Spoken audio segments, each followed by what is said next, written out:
Hey Grant, thank you so much for having us on your farm. Yeah, absolutely. No, it's a pleasure. So having you here. Can you please tell us something about your farm, like what you do here and what you produce? Sure. Yep. So I'm Grant Estrade with Local Cooling Farms and Laughing Buddha Nursery. We're at Local Cooling Farms right now in Bogalusa, and our operation here is we've got a livestock operation. So we raise goats, beef, pigs, and laying hens, and we sell all of that product direct to consumer through our retail store in Metairie, which is Laughing Buddha Nursery. But the other big thing that we do up here at Local Cooling Farms is composting. We've been in the composting business now for about 15 years. And so we do vermicomposting with red wiggler worms, and we also do more of a traditional composting where we sell the compost in soil blends like potting soil. A lot of growers are very much excited to use the product from vermicompost. Can you explain the process of the vermicomposting? Sure. You know, with the vermicomposting, it just enhances the compost that much better. So the bag that we have here is the compost that we use in our blends. It's also the compost that we sell directly to the consumer for top dressing and amending their beds. But after we go through all the temperature cycles with our compost and we want to make worm castings, which is worm manure, then we add the red wigglers to this compost. They break it down even further, creating a more concentrate, more biologically diverse compost. So you saying that this is actually, like the bag for where you are preparing for your worm casting. That's right. That's right. Awesome. And you just mentioned that these are already finished compost. That's right. Yep. So, which process did you use to prepare this compost? So the feedstocks that we take in are coffee grounds. So we take those coffee grounds in, we add in hardwood mulch to the process, and then we mix it. And then we let it go through all this temperature fluctuation. Sometimes it takes several weeks for us to get to that point. On an average of, say, 4 weeks, we have a finished compost product if we turn it accordingly. And then temperature is a big thing that we do to gauge whether or not the compost is done or not. And then before we add the worms in here, though, we make sure that the compost is stable temperature-wise, because if the temperature is still too hot, if it spikes for some reason, the worms are not going to be happy and they're going to end up dying in there.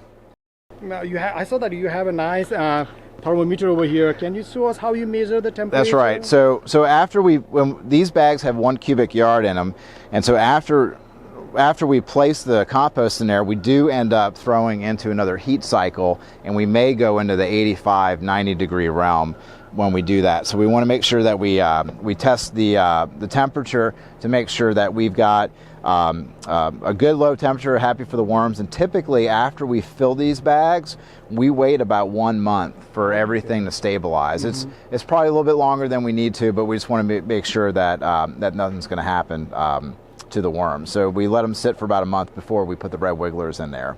And right now we're at 65.2 degrees, mm-hmm. and so that's looking good. So it's totally safe to put the worms in right now. Awesome. So what is the normal temperature cycle after you put it here? Like how high it goes now? Oh, so even after we've gone through our initial heat cycles, and then we put it in the sack, because we put 4 big scoops in the sack to get the cubic yard, so it's it gets aerated pretty good. It'll spike back up into the 90s very easily. So it doesn't really pass the 90s too much, but that's still way too hot for the red wigglers to put them in there. Awesome. That's fantastic. Thank you for explaining that. Yep. So how much compost do you normally put in this bag, like in one batch? One bag, we put 1 cubic yard in. Okay. Is there any important part about the height or amount of materials that you put it in the bag? Yeah, so the red wigglers are surface dwelling worms, so they do want to hang out in areas where they're going to get airflow, and so obviously they're going to hang out at the top. But our concern is we want to make sure that the worms are going to go down further in the bed, because we want them to get to the compost to be able to break it down into the worm castings. And so, so typically we have 1 cubic yard in here is about 24 inches tall. The bottom 8 inches at the very bottom of the sack, not a lot of worm activity there, but we need that layer in there to help retain moisture in the bed. Mm-hmm. And so, but out of the 24 inches, we've got about 16 inches of the bed that's pretty active with the worms. Awesome. I saw some label in your bag. can you please explain this again over here? That's right. So the bag is 24 inches tall. So on average, the bag is about 4 foot by 4 foot wide. So it's about 16 square feet, 24 inches tall. This bottom 8 inches here, we don't get a lot of activity here with the worms just because that's going to be our most anaerobic area at the bottom where all that weight is pressing down. So we're not really counting on worms being active in this area. We're counting on them being very active in this area. Oh, okay. So when we go to screen, we make sure that for the most part, we're stopping about right here when we pull that material out. Oh, so what will you do with those materials? That bottom material will go right back into the composting cycle. Okay, And so we'll use that material in another batch. Okay, that's good. I saw that you have a pallet over here, is there any important things to consider? So important. Well, first off is for material handling. We have the Bobcat here with the fork, so anything that we can put on a skid or a pallet to be able to move it around the farm, it's great for material handling. It's also giving us some aeration here at the bottom and proper drainage. Drainage is probably the number one thing because we leave these bags out in the shade and they get full rainfall. And so during times of high rainfall, keeping this bag off the pallet, it'll drain properly. And that way we keep a pretty even moisture content in the bag. That's wonderful. Thank you. So you said this bag is ready for... Yeah, so right now we've put the 1 cubic yard of compost in about a month ago, and we've checked the temperature, and so we're ready to actually put some red wigglers in there. Okay. So right now what Will is doing, he's screening the batch that has had worms in it for about 4 months. It takes about 4 months for the red wigglers to go through the bedding in order to ensure that we get a quality worm casting out of it. The screen that we're using is a 1/4 inch minus, and that's going to ensure that we've got baby worms and the eggs coming out through into the castings, and that's going to help create a better quality casting. All right, so what we're doing now is that this is all the overs, so this is all the big particles coming out, but more importantly, all the adult worms are coming out of this end as well. So you can see those are the red wigglers right there, which is mostly adults. Yeah, those are there are very small worms also. That's right. They're a smaller worm. They're much smaller than your European night crawlers. Some looks like pregnant. Is that pregnant one? That's right. That's a good sign that they're going to put out a cocoon real soon. Okay. So when you mix these worms in a new a worm casting pile, how long it will take this small baby worm to become adult? Usually the life cycle from cocoon to maturity is going to be several months before they're able to do that. So the worms that we put in, if they lay a cocoon today, the baby worm is going to have an opportunity to become fully mature in these piles before we put a screen on it. Awesome. Can you like a guess that I just want a rough guess, with a handful of this material in your hand, how many worms probably will be here?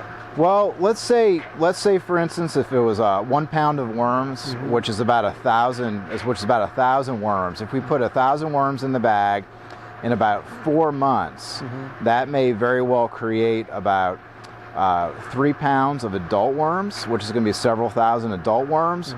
But more importantly, it's going to be thousands and thousands and thousands of baby worms. It could be upwards to 10 to 20,000 baby worms in this pile at the end of the 4-month cycle. Fantastic. So you are going to mix this, this product to your worm casting bag. That's right. That's right. And so we'll put in quite a bit of this material into the worm bed, and then these worms are going to leave this material and they're going to go straight into the main bedding, and then we'll put about 40 gallons or so of this material and top this area off to ensure that we've got enough worms in the bin. 40 gallons means probably 6 inches, 46 That's inches. right. Yeah, that's right. Yep. And these worms will go down. They'll go down, yep. And then the cool thing is that all these overs that we pulled out, and these overs are all the hardwood mulch that we put in at the beginning of the composting process. These overs will serve as a top mulch layer to help retain moisture into the bed. That is fantastic. That is fantastic. That's why we like to do the average 6 inches. 4 to 6 inches of this material, just like you'd mulch a vegetable garden, 4 to 6 inches. That's what we like to see. So again, like after you put the toppings with this worm, then it will go through like five-month cycle. That's right. And then we'll be here again the screening it right back through, and then retrieving the worms out and putting them back into the bins. And then the other thing is that we do supply folks with red wiggler worms themselves. So if we don't pull them out to put into the bed, we'll actually pull them out and sell them to folks for their own home worm bins. Okay, so you sell it like this, like that product, or you screen or separate the worms? We actually use a different bedding to raise the worms in. Oh, you raise the worms separately. That's right. So we have this is more of a vermicomposting system here, and we have more of a vermiculture system. We do it the same way, but we use a finer material than this compost to do that. So this is a picture of the finished product. So this is where it started, and then this is the product that we're actually going to sell. I can still see some of the small worms. So is it good for the compost? That's right. Many growers like to have some worms in their. That's right. We may not sell these castings right away. Okay. So they may be weeks or a month before we actually sell the castings. And so there may be a little material in here that the worms can still finish composting. So for the quality of our casting, we really like to leave these baby worms in there. And that way that just helps out the product get a little bit better. And I'm going to peel some of this back. This is a baby worm right here that's going to end up being sold in the castings that we sell. And then this little, oops, I didn't get it. Oh, there it is. Okay. That is a worm cocoon right there, which may have 1 to 3 baby worms that will hatch out of it. So that's what we want to see. We want to see castings with little baby worms in it and also some eggs. And in that way, we feel like the customers are going to get a real high quality casting product. Awesome. So this is your final. This is our final. You don't mix anything. That's right. Supplement. That's right. This is our final product, and now what we do with this is that this will also go into the potting soils as well as our raised bed mix that we sell. So then we'll get this, sell it, but we'll also use it as an ingredient into our final products. But interestingly enough, when we mix the compost in the very beginning, we put worm castings in it, and then we don't know all the organisms that are in soil, but the reason that we do that is because we're going to assume there's beneficial microbes in the castings, so we want to put that in at the beginning of all of our composting cycles. So we'll use this as a biological inoculant as well. That's great. Okay, one question. Since you have been doing this worm casting from last several years, what did you change from the one that you were doing at first and going until now? Did you make any changes as you? Yeah, we did. Equipment and location has changed as well as the feedstocks. Okay. Which is one thing. If you're composting, you always want to remain, on your toes as far as what feedstocks may be coming in, because if you set your process up to not be able to be adaptable, you may lose a feedstock source, or it may change, and you may have to be able to adopt for that. So one day you may be getting coffee grounds, the other day you may be getting horse stable sweepings, and you need to be able to adapt with that. But over the years, what we've tried to do is reduce our hand labor. Okay. And be able to use the equipment to do all the heavy lifting. Before we were doing much smaller beds by hand, and now we rely upon the Bobcat to move this unit around. And so for the most part, many things have changed. The process has stayed the same. The major thing has changed has been our material handling. Okay, so you are just sticking it into one material, or you use different feedstock? Say that again? So you are only using one type of feedstock, or you are producing worm casting with different feedstock? That's right. So right now we've got enough feedstock of coffee grounds to be able to do all of our worms in right now. And so right now we've got that consistent supply of coffee grounds. We've got the consistent supply of the hardwood mulch. So right now we've got a very nice stable supply, and so we have that recipe that we're using. Okay.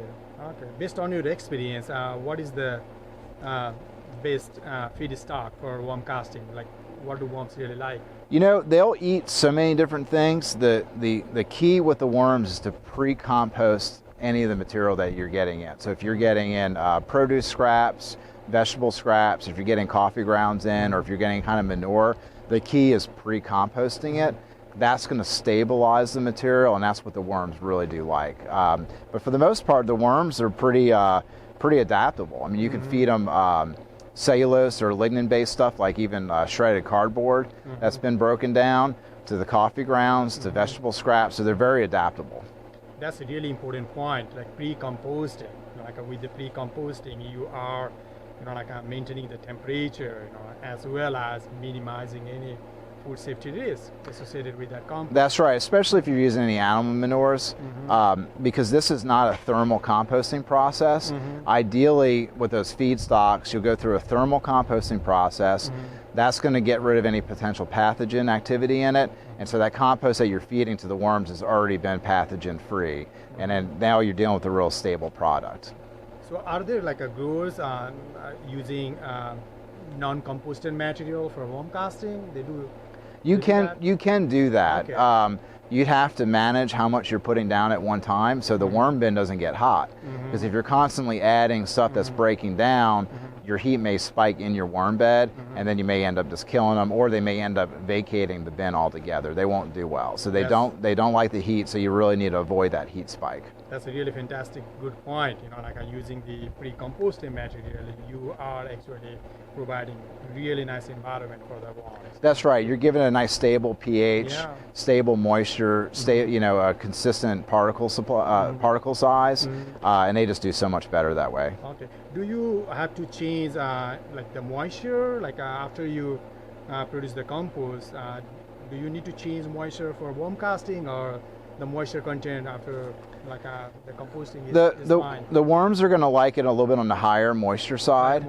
And so we'll leave these bags open so we get normal rainfall. Okay. But we will have to constantly check them to make sure, because we will water them if the rainfall isn't doing enough. So they like a nice, if you squeeze it and a little water comes out, that's about where the worms do like it. 55 to 65% moisture. That's right. That's right. Okay. Yep. Okay. That's good.